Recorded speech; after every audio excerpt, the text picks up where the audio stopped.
We're a week on since our last market update, so it's now Thursday the 19th of March, and it feels like the world has moved quite severely in the last 24 hours. Rich, do you want to give some headlines as to what's changed? We have seen big changes the last 24 hours, notably because gas, oil infrastructure has become military targets and now being targeted and damaged. Previously, we had seen increases and risks built into prices solely around the Strait of Hormuz being closed. We'd seen some production drops and production halts on LNG in the region due to the fact there's no way of transporting that LNG. But now we are seeing damage to facilities, which means LNG cannot be produced, and that changes the story significantly. Yeah, I mean it's absolutely headline news. Again, I've had lots of calls from people this morning, basically panicking, and I think in our previous videos we sort of said, don't panic, sit on your hands, wait and see.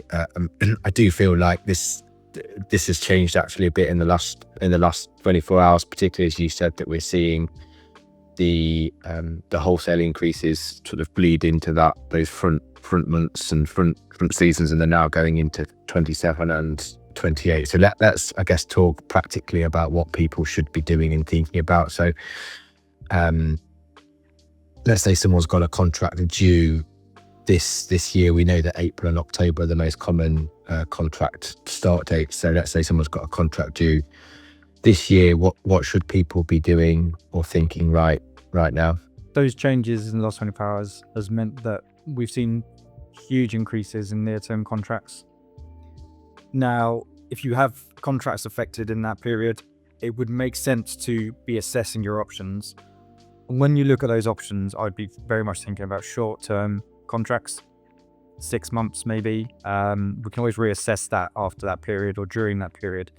The last thing you want to do at this moment in time is speak yourself in on a long-term contract that includes all of that risk at the moment. I think that's a really good point about contract length. It's not just 12, 24, 36-month contracts. We can support businesses with short-term contracts, and that might absolutely be the best thing to do. So for people who are watching this, who are being badgered by people to sign contracts now, or certainly long-term contracts, it's probably a more prudent decision to take a short-term view on that. And then what about if you've got contracts due, let's say 2027, what should the view be there? Because this is where I think this is the biggest change, isn't it? The last certainly today in market movement. Businesses, certainly, we've looked at refresh tenders today. Some of the moves are significant. So what should people be thinking about if they've got contracts due in 2027? Absolutely. 27, 28, we've seen today increases of 20-25%. Now, previously, we've been looking at much smaller increases since the start of this, up to around 5%. So now the message changes a little bit in terms of you now need to assess where that leaves you for that period and how much risk you're prepared to take in either direction. So time is on your side, which means you don't have to rush the decision. However, if you look at those prices that start in 27 and that still is a competitive contract for you, it allows you to do what you need to do, you can budget around that. Do you want to invite further risk when we've seen what's happened to these near-term contracts if this conflict continues in the way that it is escalating at the moment?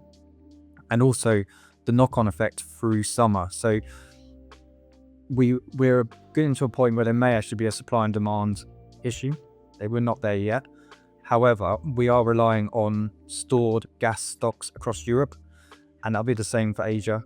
Now, if those stocks are extremely low going into summer where we normally inject storage, and we're unable to do so, or we are able to do so at a much slower rate, it means we enter next winter again in a much more precarious position, and that pushes risk further down the curve. And the longer those issues persist, the further risk bleeds down the curve, and then the worse the opportunity is for you to secure a contract. So you could see similar types of increases that we're seeing today in a year's time due to the fact that the system is very low on storage. And then any weather event, any geopolitical event that affects supply in any way will cause huge spikes at that period. It's absolutely critical that businesses get well-rounded advice and don't be or certainly don't feel like they're called into making undue decisions that could be to their disadvantage. But I do think now clients and businesses in general need to give more consideration to the fact that this is looking like a longer term issue, and not just this is going to be over in a couple of weeks, and the impact now is more severe. So if anybody who would like a sensible conversation with a sensible hat on, then we're always happy to talk to people. And I think that the key takeaway for me was certainly that if you've got contracts due in the next couple of months, if all you're being presented with by a supplier or an energy broker is here's a 1, 2 or 3 year contract, there are other options, and you should be exploring them, and we're more than happy to support people with that.